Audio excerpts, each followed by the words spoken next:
बिस्मिल्लाहिर्रहमानिर्रहीम। अस्सलाम वालेकुम स्टूडेंट्स, आज की इस वीडियो में हम 2016 के थर्ड पेपर का सेक्शन सी डिस्कस कर रहे हैं।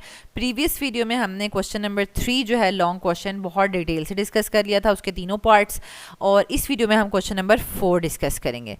Let's start. Question number 4A. Discuss the following factors affecting the substitution versus elimination reaction of alkyl halides.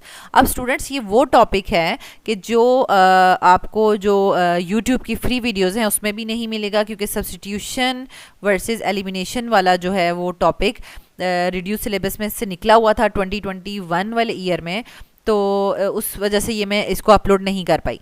तो ये बहुत बहुत बहुत ज़्यादा इंपॉर्टेंट है। इसमें 5 फैक्टर्स हैं और जिसमें से कोई से भी 3 फैक्टर्स आपसे पूछे जा सकते हैं और 6 मार्क्स के। ठीक है, ये लॉन्ग क्वेश्चन है, 6 मार्क्स का है और 3 फैक्टर्स यहाँ पर पूछे हुए हैं, लेकिन हम यहाँ पर पूरे के पूरे 5 फैक्टर्स डिस्कस करेंगे ताकि आपसे फाइनल एग्जाम्स में कोई भी फैक्टर पूछा जाए तो आप इजीली कर लें। और कभी कभी ऐसा भी होता है कि फुल 7 मार्क्स का पूरा ही पूछा जाएगा कि discuss all the factors affecting the substitution versus elimination reaction. ठीक है, तो बिल्कुल भी मुश्किल नहीं है, आपने इसको अच्छे से जो है वो अंडरस्टैंड करना है और फिर अटेम्पटेशन इसकी चेक करनी है। ठीक है, साथ साथ आपको टिप्स एंड ट्रिक्स भी बता दूंगी जिसकी वजह से आपको याद करना आसान हो जाएगा। ठीक है, तो यहाँ पर आपसे पूछा गया है स्ट्रक्चर ऑफ द सबस्ट्रेट बता दें, मतलब सबस्ट्रेट कैसा होगा। अब आपको पता है कि जो अल्काइल हैलाइड्स जो होते हैं ना हमारे पास, ठीक है, यानी सब्स्टिट्यूशन और एलिमिनेशन जो रिएक्शंस हैं वो अल्काइल हैलाइड्स के रिएक्शंस हमने पढ़े हैं ना। तो अल्काइल हैलाइड्स जब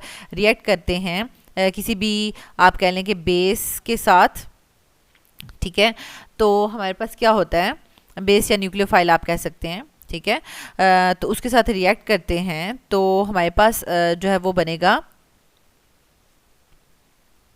हमारे पास सब्स्टिट्यूशन या एलिमिनेशन की प्रोडक्ट्स बनती हैं। ठीक है, तो ये जो अल्काइल हैलाइड होता है ना मेन हमारे पास, ठीक है, तो उसको हम सबस्ट्रेट कहते हैं। तो सबस्ट्रेट का स्ट्रक्चर कैसा है, मतलब सबस्ट्रेट का स्ट्रक्चर अगर बल्की है तो कौन सा रिएक्शन होगा, मतलब सब्स्टिट्यूशन रिएक्शन होगा या एलिमिनेशन रिएक्शन होगा, ठीक है, ये बताना है। या लेस बल्की होगा तो क्या होगा। इसी तरह नेचर ऑफ द बेस, यानी बेस कैसी होगी, तो सब्स्टिट्यूशन होगा या बेस स्ट्रॉन्ग होगी, ठीक है, या वीक होगी तो कौन सा वाला रिएक्शन परफॉर्म होगा। इसी तरह टेम्परेचर जो है वो टेम्परेचर हाई होगा तो सब्स्टिट्यूशन होगी या एलिमिनेशन, या लो होगा तो कौन सा परफॉर्म करेंगे। ठीक है, इसी तरह से 2 और पॉइंट्स हैं, 2 और पॉइंट्स हैं हमारे पास। नेचर ऑफ द सॉल्वेंट, ठीक है, नेचर किस चीज़ की, सॉल्वेंट की, ठीक है, वो बतानी है कि वो पोलर है या नॉन पोलर। ठीक है, उससे फिर हमें बताना है कि सब्स्टिट्यूशन फॉलो होगी या एलिमिनेशन। और एक और है कि nature of the leaving group, ठीक है, नेचर ऑफ लिविंग ग्रुप। अब ये जो होता है ना हैलोजन, जो सबस्ट्रेट में हैलोजन होता है, इसने लीव करना होता है। ठीक है, सब्स्टिट्यूशन में भी लीव करना होता है, एलिमिनेशन में भी लीव करना होता है, तो इस वजह से हम इसको लिविंग ग्रुप कहते हैं। ठीक है, तो ये लिविंग ग्रुप क्या गुड लिविंग ग्रुप होगा तो कौन सा वाला सब्स्टिट्यूशन होगी या एलिमिनेशन, या बैड लिविंग ग्रुप होगा तो कौन सा रिएक्शन फॉलो होगा। तो ये सारी चीज़ें हम डिटेल में डिस्कस करने वाले हैं। तो चलिए स्टार्ट करते हैं। Structure of the substrate. अब स्ट्रक्चर ऑफ द सबस्ट्रेट में आपके पास क्या है, मैंने इसको बिल्कुल सिंपल वर्ड्स में लिखा है ताकि आपको कोई इस तरह से रट्टा ना लगाना पड़े, अंडरस्टैंड कर लें आप। बल्कि सबस्ट्रेट्स, ठीक है, बीच में मैंने लिख दिया बल्कि सबस्ट्रेट कौन सा होता है, टर्शरी, यानी ऐसा सबस्ट्रेट यानी जिसके साथ यानी यहाँ पर चेन्स लगी हों। ठीक है, इस तरह से ये ऐसा अल्काइल हैलाइड। ठीक है, तो ये टर्शरी सबसे ज़्यादा बल्कि होता है। Tertiary alkyl halides favours elimination. ठीक है, अब इसको समझ लें, टर्शरी अल्काइल हैलाइड क्यों एलिमिनेशन करना चाहता है। ठीक है, एलिमिनेशन इसलिए करना चाहता है कि क्योंकि सब्स्टिट्यूशन नहीं कर सकता। सब्स्टिट्यूशन क्या होता है कि पहले अगर ये चला जाए, ठीक है, और फिर आके इस कार्बन के ऊपर अटैक हो, ठीक है, इस कार्बन के ऊपर अटैक हो और जो न्यू आने वाला ग्रुप है वो इसके साथ अटैच हो जाए। ठीक है, तो ये हो जाएगी सब्स्टिट्यूशन। लेकिन एलिमिनेशन क्या होगी कि लिविंग ग्रुप तो जाएगा ही जाएगा, तो ये बल्कि ग्रुप्स होने की वजह से स्पेस ही इतनी नहीं है कि जो आने वाला न्यूक्लियोफाइल है वो आके इस कार्बन पर इलेक्ट्रोपॉजिटिव कार्बन के ऊपर अटैक कर सके। दैट्स वाई वो क्या करेगा कि ये जो ग्रुप्स अटैच हैं इनमें से हाइड्रोजन को एलिमिनेट करके ले जाएगा और एलिमिनेशन को परफॉर्म कर देगा। तो अब आपको पता चल गया कि अगर बल्कि अल्काइल हैलाइड होगा, ठीक है, टर्शियल अल्काइल हैलाइड, तो वो एलिमिनेशन ही फेवर करेगा, क्योंकि बल्कि ग्रुप्स की वजह से कार्बन पॉजिटिव पे अटैक करना जो है वो पॉसिबल नहीं है। तो लेस बल्कि सबस्ट्रेट होगा, जैसे कि प्राइमरी अल्काइल हैलाइड्स होते हैं, लाइक इस तरह से, ठीक है। तो उसमें क्या होगा कि उसमें इजीली अगर ये लिविंग ग्रुप जा भी रहा है तो जो न्यूक्लियोफाइल है तो वो इधर से या इधर से इजीली आकर अटैक कर सकता है। ठीक है, तो मींस के सब्स्टिट्यूशन हो सकती है, उसके लिए एलिमिनेशन ज़रूरी नहीं है। लेस बल्कि substrate such as primary alkyl halides favour substitution.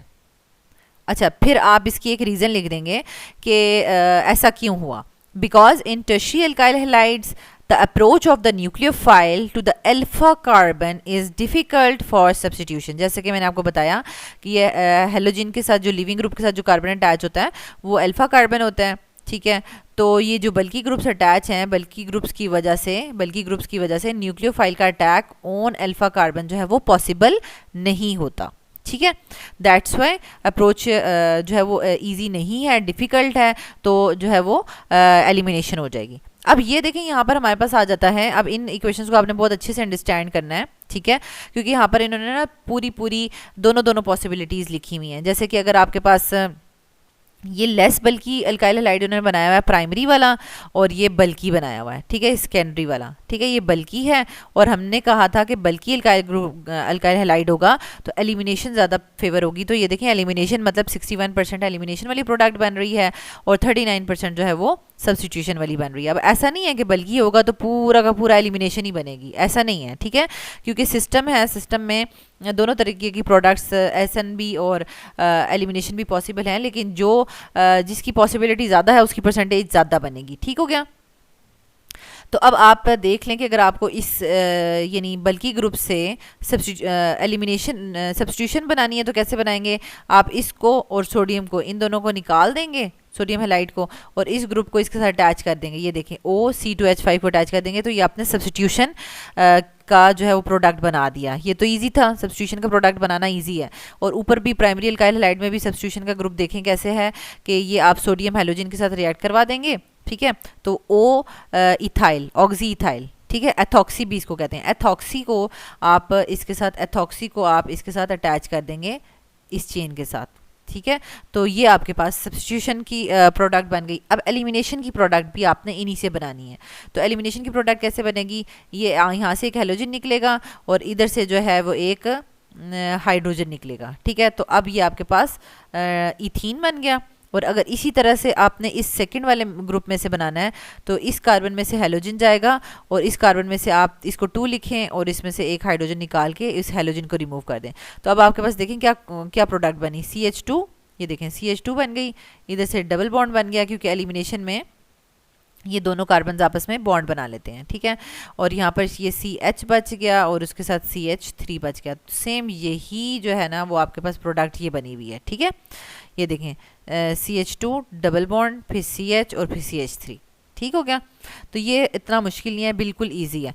और ये इन द प्रेजेंस ऑफ एथेनॉल जो है वो ये हो रहा था एज अ सॉल्वेंट। ठीक है, यहाँ पर ethanol as a solvent use किया गया था क्योंकि अभी हम सबस्ट्रेट की देख रहे हैं ना नेचर, सबस्ट्रेट डिफरेंट है। ये देखें सबस्ट्रेट एक बल्कि एक लेस बल्कि है, तो बाकी जो न्यूक्लियोफाइल अटैक हो रहा है, जो सॉल्वेंट है या जो टेम्परेचर है, वो सारी चीज़ें जो हैं वो सेम रखी जाएंगी ताकि हम अफेक्ट ऑफ सबस्ट्रेट को अच्छे से अंडरस्टैंड कर सकें। तो जब लेस बल्कि होगा तो सब्स्टिट्यूशन फेवर करेगी। तो आप परसेंटेजेस नहीं याद होती तो आप सिंपल यहाँ पर लिखते हैं मेजर, यानी ये मेजर प्रोडक्ट होगा और ये माइनर प्रोडक्ट होगा, परसेंटेजेस ना याद करें। और जब बल्कि ग्रुप होगा, ये बल्कि ग्रुप है तो बल्कि ग्रुप में एलिमिनेशन जो है वो मेजर होगी, elimination is equals to major. ठीक है, ये मेजर प्रोडक्ट होगी और ये सब्स्टिट्यूशन जो है वो माइनर प्रोडक्ट होगी। ठीक है, जिसकी परसेंटेज कम होगी। ठीक है, इसी तरीके से हम नेक्स्ट पर आ जाते हैं, नेक्स्ट फैक्टर पर, नेचर ऑफ द बेस के ऊपर। स्ट्रॉन्ग बेसिस, अब स्ट्रॉन्ग बेसिस की हमने साथ एग्जांपल दी। ये तो मैंने यहाँ पर ये नीचे करके लिख दिया, इसको मैं सही कर लेती हूँ। OH को आपने नेगेटिव ऐसे लिखना है और OR को नेगेटिव ऐसे लिखना है और NH2 को नेगेटिव ऐसे लिखना है। ठीक है, साइन ऊपर डालना है। मैं इसको ठीक भी कर लेती हूँ। तो स्ट्रॉन्ग बेसिस जो हैं वो एलिमिनेशन फेवर करती हैं। अब मैं ये वाली जो स्ट्रॉन्ग बेस वाली बात है ना, तो ये मैं इस तरीके से स्टूडेंट्स को समझाती हूँ कि अगर कोई भी हमारे पास सबस्ट्रेट है, ठीक है, और यहाँ पर ये बेस है, ठीक है, बेस ने आना है। ठीक है, तो अब कौन एलिमिनेशन करेगा और कौन सब्स्टिट्यूशन करेगा। अब जो आने वाला है ना बेस, अगर वो स्ट्रॉन्ग है तो फॉर एग्जांपल मैं स्टूडेंट्स को कहती हूँ कि अगर स्टूडेंट्स की क्लास है, ठीक है, क्लास है, तो बाहर से अगर आने वाला सब स्टूडेंट्स अगर अपनी सीट्स पे बैठे हुए हैं, ठीक है, क्लास में, तो बाहर से आने वाला जो भी पर्सन है, तो अगर उसकी अथॉरिटी बहुत ज़्यादा है, लाइक आपकी क्लास में कोई प्रिंसिपल एंटर हो जाते हैं, तो वो किसी भी स्टूडेंट को ईजिली उठा के क्लास से बाहर कर सकते हैं कि उठें और आप क्लास से बच जाएं, ठीक है, क्योंकि उनकी अथॉरिटी बहुत ज़्यादा है, ठीक है। तो इसी तरीके से आपने ये चीज़ स्ट्रॉन्ग बेस के साथ रिलेट करनी है कि जो स्ट्रॉन्ग बेसिस होती हैं उनकी इतनी अथॉरिटी होती है कि वो एलिमिनेशन परफॉर्म कर सकती हैं, ठीक है। अच्छा, अब जो आने वाला है, यानी रूम में सारे स्टूडेंट्स बैठे हुए हैं और जो बाहर से आने वाला जो भी पर्सन है उसकी अथॉरिटी अगर ज़्यादा नहीं है, क्योंकि एक स्टूडेंट ही आ गया, ठीक है, कोई न्यू स्टूडेंट आ गया, उसकी अथॉरिटी तो इतनी ज़्यादा नहीं है, वो आएगा, एंटर होगा, वो देखेगा कि कोई जगह खाली है तो उस पर जाके वो बैठ जाएगा, ठीक है, क्योंकि वो एलिमिनेशन नहीं कर सकता, वो सब्स्टिट्यूशन ज़रूर कर सकता है कि कोई जगह खाली है तो उसकी जगह चला जाए। तो इसी तरीके से जो वीक बेस होगी, ठीक है, वीक बेसिस होंगी, तो वीक बेसिस क्या करती हैं कि जो अगर लिविंग ग्रुप लीव कर चुका है और जगह खाली है, ठीक है, जगह खाली है, तो उस जगह पर आकर जो है वीक बेसिस अटैच हो जाएंगी, ठीक है, और सब्स्टिट्यूशन कर देंगी, लेकिन वो एलिमिनेशन नहीं कर सकती। तो यहाँ से आपका concept I hope so clear हो गया होगा कि स्ट्रॉन्ग बेस क्या करेगी, it favours elimination and weak base favours substitution, और ब्रैकेट में मैंने strong and weak bases mention भी की हैं। अब यहाँ पर देखेंगे, यहाँ पर हमारे पास क्या सिचुएशन है, ये आपके पास हेलोजन है और ये आपके पास प्राइमरी अल्काइल हैलाइड ही है, यानी CH3 CH2 और X, यानी आपके पास इथाइल हैलाइड है, और ये भी आपके पास इथाइल हैलाइड ही है, CH3 CH2 और X, ठीक है। यानी अभी तो हमें नेचर ऑफ द सबस्ट्रेट नहीं देखनी, तो इसलिए हमने सिंपल सा, आप कह लेंगे जर्नल सा, लेस बल्कि सा सबस्ट्रेट ले लिया है, ठीक है। तो अब क्या है हमारे पास, और फिर हमारे पास यहाँ पर जो है वो स्ट्रॉन्ग बेसिस डिफरेंट है, बेस का फैक्ट देख रहे हैं तो बेसिस डिफरेंट है, एक में स्ट्रॉन्ग बेस है और एक में वीक बेस है। अब स्ट्रॉन्ग बेस क्या करती है, हमें पता है वो एलिमिनेशन करती है, तो लिविंग ग्रुप जाएगा और स्ट्रॉन्ग बेस बीटा हाइड्रोजन को ले जाएगी, ठीक है। तो ये देखें आपके पास CH2, ये देखें CH2 और CH2 दो बच जाएंगे और दरमियान में डबल बॉन्ड आ जाएगा, ठीक है। तो आपके पास एलिमिनेशन प्रोडक्ट बन गई क्योंकि स्ट्रॉन्ग बेस थी। अब जो वीक बेस है वो क्या करेगी, लिविंग ग्रुप जाएगा और ये जाकर यहाँ पर अटैच हो जाएगी सीधी सीधी, ये देखें सीधी सीधी जाकर अटैच होगी, oxygen C double bond O CH3, इस तरीके से ये अटैच हो गई है, इसको आप COCOCH3 भी लिख सकते हैं, ठीक है। तो ये इस तरीके से अटैचमेंट होगी। तो अब यहाँ पर एक और चीज़ आपकी बुक में भी मेंशन है कि ये E2 कर रहा है और यहाँ पर आपने लिखना है कि SN2 कर रहा है। क्यों? क्योंकि आपको पता है कि जब प्राइमरी अल्काइल हैलाइड्स होते हैं तो वो क्या करते हैं, एक ही स्टेप में जो है वो सारा काम हो जाता है, लिविंग ग्रुप भी चला जाता है और अटैकिंग न्यूक्लियोफाइल भी अटैक कर लेता है, ठीक है। तो यहाँ पर SN2 होगा और यहाँ पर E2 होगा। मतलब आपने तो बेसिकली एलिमिनेशन और सब्स्टिट्यूशन वाला बताना था कि अगर आपके पास स्ट्रॉन्ग बेस है तो एलिमिनेशन होनी चाहिए और वीक बेस है तो सब्स्टिट्यूशन होनी चाहिए, ठीक है। तो वो आपने मेन एक ही प्रोडक्ट बना दी, ठीक है, और इसमें इन्होंने जो दूसरी पॉसिबिलिटी वाली प्रोडक्ट्स है ना वो नहीं बनाई, तो आपको भी बनाने की ज़रूरत नहीं है, ठीक है। अच्छा, नेक्स्ट हमारे पास आ जाता है third, nature of the leaving group. Nature of the leaving group does not affect the unimolecular reactions SN1 and E1 because both reactions produce carbonium ion. अब क्या होता है कि जो भी आपके पास सबस्ट्रेट है और उसका जो भी लिविंग ग्रुप लगा हुआ है, तो जो SN1 का जो स्टेप है उसमें भी लिविंग ग्रुप चला जाता है, पूरा कंप्लीटली चला जाता है और साथ कार्बोकैटाइन बन जाता है। और E1 वाले स्टेप में भी यही होता है कि फर्स्ट स्टेप में कार्बोकैटाइन बनेगा और साथ जाके लिविंग ग्रुप लीव कर जाएगा, ठीक है। लिविंग ग्रुप ने लीव ही करना है, यानी दूसरा और कोई काम हो ही नहीं सकता, ठीक है।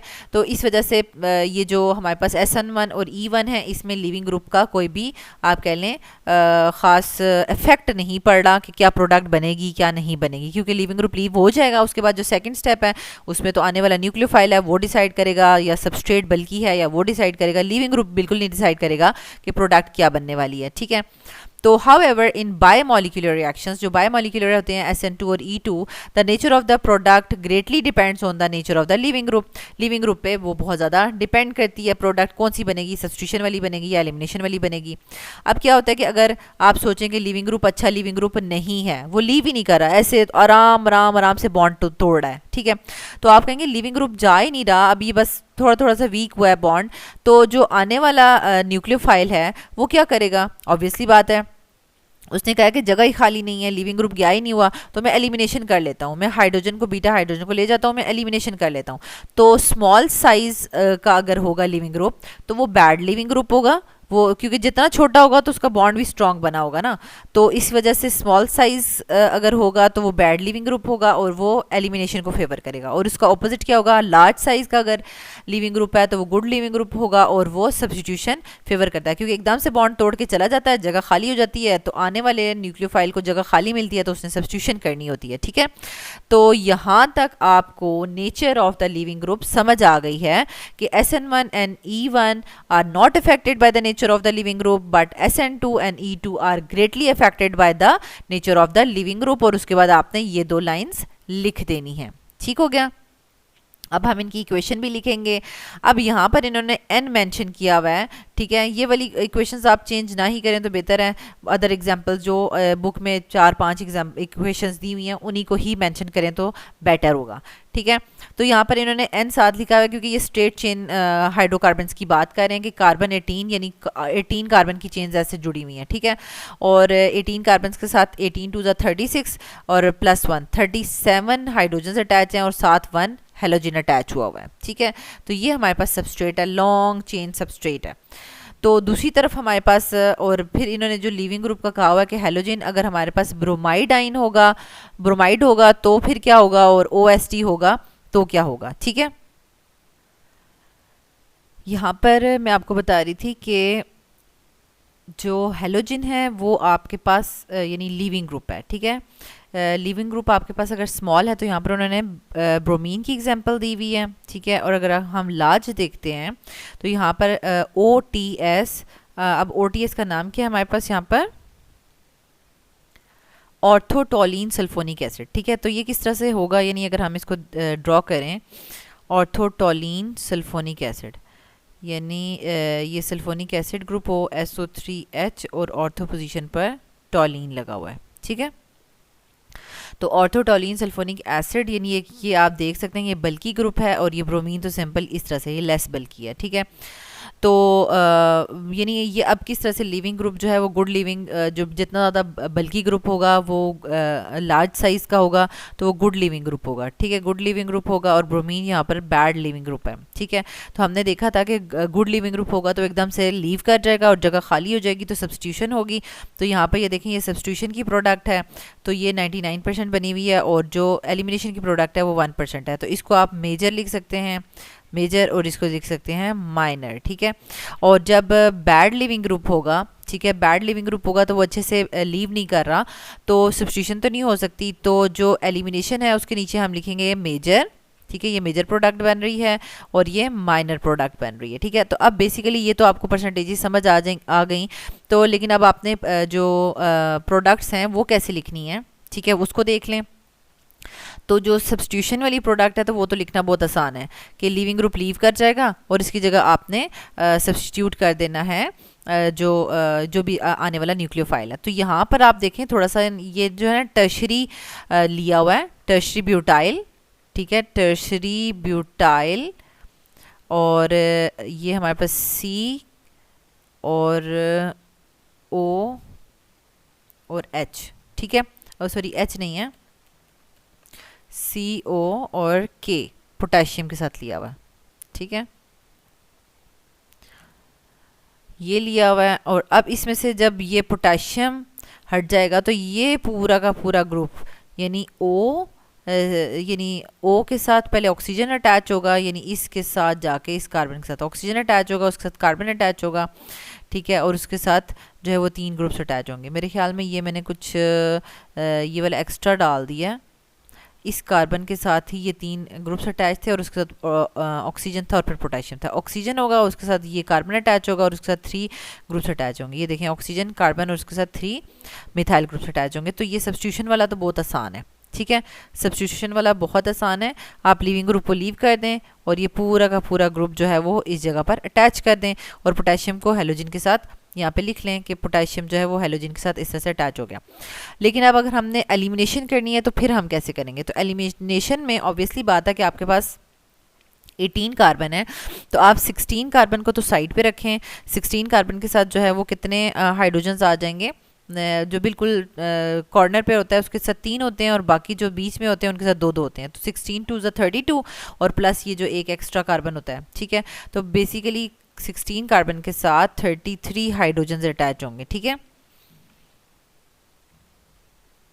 यहाँ पर मुझे लग रहा है कि ये बुक में जो है मिस्टेक है, ठीक है। यहाँ पर आपके पास 16 कार्बन्स के साथ यहाँ पर 35 लिखा है इन्होंने, 33 हाइड्रोजन्स होने चाहिए, डबल से एक ज़्यादा, ठीक है। 33 हाइड्रोजन्स होने चाहिए। समझे कि यहाँ तक हमने 16 हाइड्रोजन्स जो हैं वो पूरे कर लिए हैं, ठीक है। यहाँ तक हमने 16 हाइड्रोजन्स पूरे कर लिए हैं। तो उसके बाद 17 और 18 यानी ये बेसिकली हमारे पास रह गए हैं, ठीक है। टोटल हमने 16 हाइड्रोजन्स तक कितने पूरे कर लिए हैं, 33 हाइड्रोजन्स पूरे हो गए। ये 34, ये 35, ये 36 और ये 37 हाइड्रोजन्स हो गए। उनमें से एक हेलोजन जाएगा और एक हाइड्रोजन जाएगा, ठीक है। हेलोजन जाएगा तो CH2, ये देखें ये CH2 आपको नज़र आ रहा है, फिर CH, उनके दरम्यान में डबल बॉन्ड, और फिर कार्बन 13 के साथ H33, ठीक है, ये आ जाएगा। तो ये आपने एलिमिनेशन प्रोडक्ट भी आपको लिखनी आ गई है। और बिल्कुल जिस तरह का हमने न्यूक्लियोफाइल लिया है उसी तरीका की हमने बेस ले लिया है, टर्शी ब्यूटाइल अल्कोहल की ही हमने बेस भी ले ली है। तो ये इस तरीके से आपने जो है वो इक्वेशन लिख ली nature of the leaving group के अकॉर्डिंगली, ठीक है। Nature of the leaving group के अकॉर्डिंगली, यानी अगर लेस बल्की होगा तो एलिमिनेशन जो है वो मेजर बनेगी, और अगर बल्की होगा मतलब बहुत ज़्यादा बल्की होगा तो सब्स्टिट्यूशन जो है वो मेजर प्रोडक्ट बनेगी, ठीक है। प्रोडक्ट्स दोनों आपने बनानी है। नेक्स्ट आपके पास आ जाता है nature of the solvent. Solvent वाला बहुत आसान है, आपने SN1 और SN2 ये दोनों रिएक्शंस और E1 एंड E2 ये बहुत ज़्यादा डिटेल में पढ़ लिए हैं। तो वहाँ पर आपने देखा था कि SN1 वाले में 2 स्टेप में रिएक्शन होता था। एक में जाके पहले लिविंग ग्रुप लीव करता था और कार्बोकेटाइन बनता था, और यानी लिविंग ग्रुप लीव कर जाता था, और फिर वो फर्दर जो है न्यूक्लियोफाइल आके अटैक करता था। और SN2 में तो डायरेक्ट जो है वो रिएक्शन हो जाता था। तो आइंस आपको किस में नज़र आ रहे हैं, SN1 में, और आइंस नज़र आ रहे हैं आपको E1 में, ठीक है। तो अब आपको पता चल गया कि जो SN2 है और E2 वो नॉन पोलर सॉल्वेंट्स उनको फेवर करते हैं, और जो पोलर सॉल्वेंट्स हैं वो SN1 और E1 को फेवर करेंगे, ठीक है। तो यहाँ पर आपने यही चीज़ लिखनी है, SN2 and E2 favoured by non polar solvents, SN1 E1 favoured by polar solvents. अब पोलर सॉल्वेंट्स तो होगा, ठीक है। पोलर सॉल्वेंट्स हमें पता चल गया कि सब्स्टिट्यूशन भी हो सकती है, एलिमिनेशन भी हो सकती है, ठीक है। लेकिन अब सब्स्टिट्यूशन और एलिमिनेशन में से कब सब्स्टिट्यूशन होगी और कब एलिमिनेशन होगी। अब अगर हम पोलैरिटी को देखें तो यहाँ पर अगर पोलर सॉल्वेंट है लेकिन हाईली पोलर है, ठीक है, हाईली पोलर है, और यहाँ पर लेस पोलर है, ठीक है। हाईली पोलर होगा तो क्या होगा, लेस पोलर होगा तो क्या होगा, elimination is favoured more than substitution by decreasing the solvent polarity. यानी जब हम पोलैरिटी को कम करेंगे तो एलिमिनेशन फेवर होती है, ठीक है। पोलैरिटी को कम करेंगे तो एलिमिनेशन फेवर होती है, और अगर हम पोलैरिटी को ज़्यादा करेंगे तो सब्स्टिट्यूशन फेवर होती है। तो यही चीज़ को आपने इस फॉर्म में लिखना है कि अल्कोहलिक KOH होगा जो कि लेस पोलर होता है तो वो एलिमिनेशन को फेवर करेगा, और एक्वस KOH होगा जो कि मोर पोलर होता है तो वो सब्स्टिट्यूशन को फेवर करेगा, ठीक है।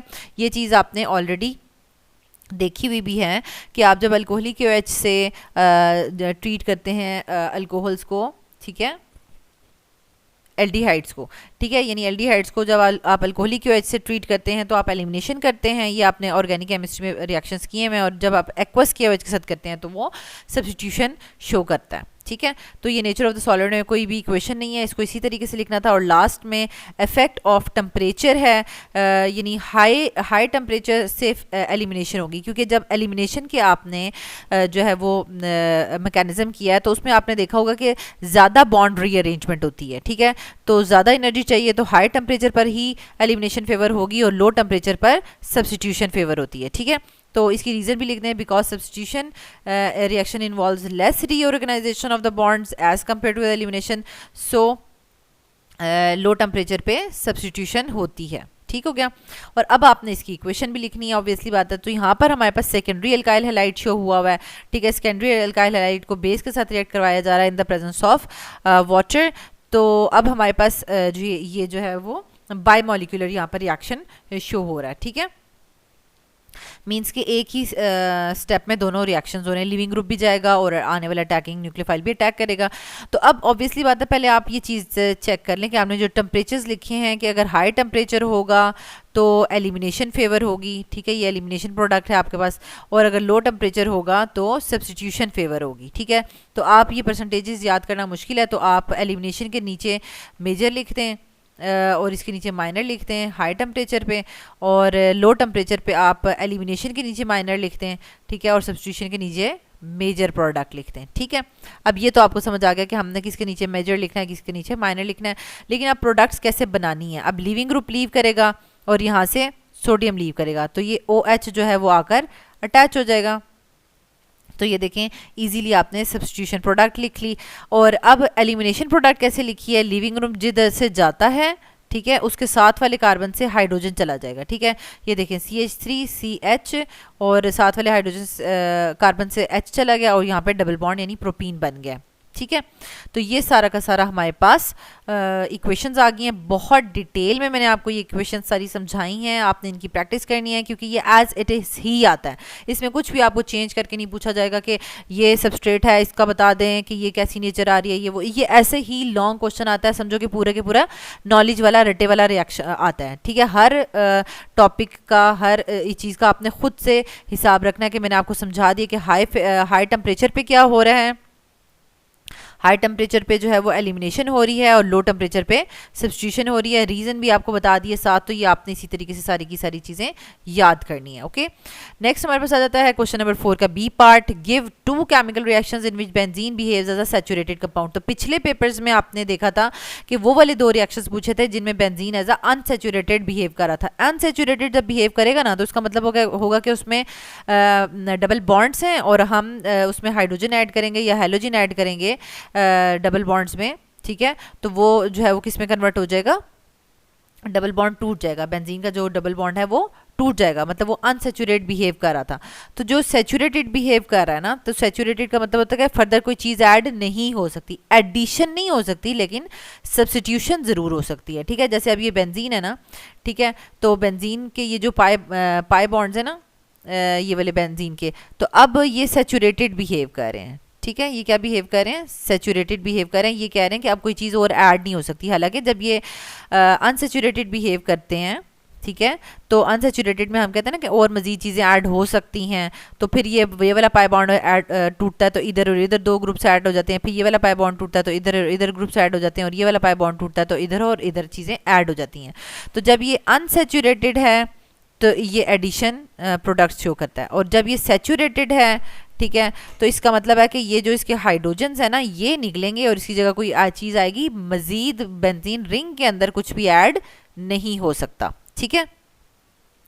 तो इसके लिए आपने 5 रिएक्शंस पढ़े हुए, कोई भी उनमें से 2 रिएक्शंस लिख दें क्योंकि आपको बोला हुआ है 2 रिएक्शंस। आपने सल्फोनेशन पढ़ा हुआ है, ठीक है, sulphonation of benzene, nitration of benzene, अच्छा halogenation of benzene, alkylation of benzene और एसाइलेशन ऑफ बेंजीन, ठीक है। तो ये 5 रिएक्शंस पढ़े हुए हैं, आप इनमें से कोई भी 2 रिएक्शंस लिख सकते हैं। तो मैं सल्फोनेशन और नाइट्रेशन लिख रही हूँ यहाँ पे। 2 chemical reactions where benzene behaves like a saturated compound are nitration of benzene and sulfonation of benzene. In these reaction pi bonds of the benzene ring remains intact. pi bonds नहीं टूटते, ठीक है, कोई चीज़ ऐड नहीं होगी बल्कि substitute होगी, and electrophilic substitution reaction occurs, ठीक है। अब नाइट्रेशन की आप डेफिनेशन लिखें और उसके साथ इक्वेशन लिख दें क्योंकि प्रॉपर्ली हमने 2 रिएक्शंस बताने हैं, तो हम यहाँ पर डेफिनेशन भी मेंशन करेंगे। The substitution of NO2 group to the benzene ring in the presence of concentrated sulphuric acid, ये देखें कंसंट्रेटेड सल्फ्यूरिक एसिड है, concentrated sulphuric acid at 50 to 55 degree centigrade, यानी हम उसको हीट भी करेंगे to form nitrobenzene is called nitration, ठीक हो गया। नेक्स्ट हमारे पास आ जाता है सल्फोनेशन, ठीक है। सल्फोनेशन में हमारे पास क्या आ जाएगा, नेक्स्ट हमारे पास है sulphonation, the substitution of SO3H group to a benzene ring in the presence of concentrated sulfuric acid or fuming sulfuric acid to form the benzene sulfonic acid is called sulfonation। तो यहाँ पर हमने देखें 80 degree centigrade पे sulphuric acid का इसको treat करवा रहे हैं, SO3H ग्रुप अटैच हो गया है और वाटर जो है वो यहाँ पर रिलीज हो जाएगा, ठीक है। नेक्स्ट हमारे पास आ जाता है क्वेश्चन नंबर 4 का C part, how is Grignard reagent used to prepare primary secondary and tertiary alcohols. तो बहुत बहुत बहुत इजी, क्योंकि आपको ग्रिग्नॉर्ड रिएजेंट के 7 या 8 मेरे ख्याल में 8 आपको रिएक्शंस प्रिपेयर करवाए हुए हैं, उनमें से मस्ट पेपर में आएंगे। ठीक है, तो ये 3 तो डायरेक्ट आ गए हैं कि प्राइमरी अल्कोहल, सेकेंडरी अल्कोहल और टर्शियरी अल्कोहल कैसे प्रिपेयर होगा। तो आप पहले उसको लाइंस में लिख लें। Grignard's reagent react with the formaldehyde to prepare primary alcohol, acetaldehyde to prepare secondary alcohol and acetone to prepare tertiary alcohol. ठीक है, तो ये अब आपने बता दिया। अब आप इनको इनके रिएक्शंस करके दिखा दें। तो ये मैंने नोट्स जो आपको प्रोवाइड किए हैं ये उसी के हैं। ये फॉर्मल्डिहाइड के साथ रिएक्ट कर रहा है। ठीक है, इसके साथ आप इस तरह से नाम लिख भी लें फॉर्मल्डिहाइड, और ये प्राइमरी अल्कोहल बन रहा है। ठीक है, क्योंकि हमने जर्नल लिया हुआ है, हमने कोई इस तरह से कार्बन चेन्स नहीं ली। इसी तरह से ये एसिटल्डिहाइड है, यहाँ पर लिखे हैं एसिटल्डिहाइड, यहाँ पर मैंने लिखा नहीं है लेकिन एसिटल्डिहाइड। लेकिन मैंने आपसे कहा है कि जब तक आप इन रिएक्टेंट्स और प्रोडक्ट्स के नेम्स नहीं लिखेंगे तो आपके मार्क्स कट होते हैं। ठीक है, तो आप इसको सेकेंडरी अल्कोहल लिखेंगे। ठीक है, और लास्ट में आपके पास ये है जी एसीटोन। ठीक है, एसीटोन के साथ ग्रिग्नॉर्ड रिएजेंट रिएक्ट करेगा तो ये टर्शरी अल्कोहल बनाएगा। ठीक है, तो स्टूडेंट्स यहाँ तक हमने जो है वो क्वेश्चन नंबर 4 के तीनों पार्ट्स डिटेल से डिस्कस कर लिए हैं। क्यों इतना ज़्यादा टाइम लगा है? क्योंकि इसमें हमने सब्स्टिट्यूशन वर्सेस एलिमिनेशन के रिएक्शंस, उसके जो भी फैक्टर्स थे, उनकी इक्वेशंस, उनको याद करने का तरीका, वो सब बहुत डिटेल से डिस्कस किया है। ठीक है, तो आपने ये जो फैक्टर वाला क्वेश्चन था ना लॉन्ग, इसको बहुत यानी सब्स्टिट्यूशन वर्सेस एलिमिनेशन, इनकी इक्वेशंस की भी बहुत ज़्यादा प्रैक्टिस करनी है और बहुत अच्छे से याद करना है, क्योंकि इसके बहुत ज़्यादा चांसेस हैं कि ये पेपर में पूछा जाएगा। ठीक है, नेक्स्ट वीडियो में हम क्वेश्चन नंबर 5 को डिटेल से डिस्कस करेंगे। Thank you so much students for watching this video. अल्लाह ताला आपको बहुत आसानियां अता फरमाए और आसानियां तकसीम करने का शर्फ अता फरमाए। आमीन।